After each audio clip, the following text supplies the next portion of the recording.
नमस्कार मंडळी, कसे आहात सगळे? छानच असाल नक्कीच. आज आपण एक छानशी कविता ऐकणार आहोत. पत्र लिही पण कविता शेवटपर्यंत नक्की ऐका, कारण शब्दांची गुंफण अतिशय सुंदर आहे कवितेमध्ये.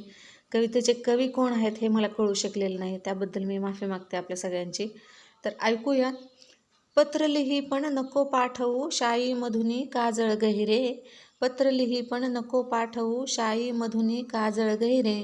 लिपिरेषांच्या जाळीमधून लिपिरेषांच्या जाळीमधून नको पाठवू हसू लाजरे. नको पाठवू हसू लाजरे. नको पाठवू हसू लाजरे. चढन लाडकी भुवई मधली चढन लाडकी भुवई मधली. नको पाठवू वेलांटीमधून. नको पाठवू तीळ गालीचा. नको पाठवू तीळ गालीचा. पूर्णविरामाच्या बिंदूतून, म्हणजे आपण जो पूर्णविराम देतो त्याला कवीने गालावरचा तीळ आहे असं म्हटलेलं आहे. खूप सुंदर शब्दरचना. नको पाठवू अक्षरातून शब्दामधले गहिरे स्पंदन. बघा, नको पाठवू अक्षरातून शब्दामधले गहिरे स्पंदन. कागदातून नको पाठवू स्पर्शामधला कंप विलक्षण. कागदातून नको पाठवू स्पर्शामधला कंप विलक्षण.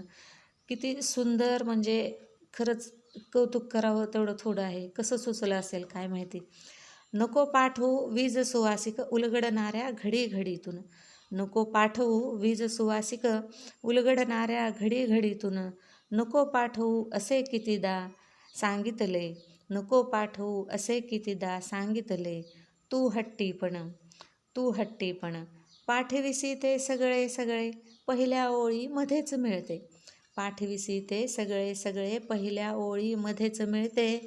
पत्रच पुढते त्यानंतर पण वाचायाचे राहून जाते.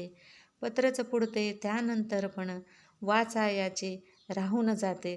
ह्या शब्दांची जी काही गुंफण आहे, विलांटी, मात्रा, बिंदू, स्पंदन आहे, अक्षरामधला कंप आहे, स्पर्शामधला तो विलक्षण कंप आहे. किती सुंदर शब्दरचना आहेत. कसं सुचलं असेल?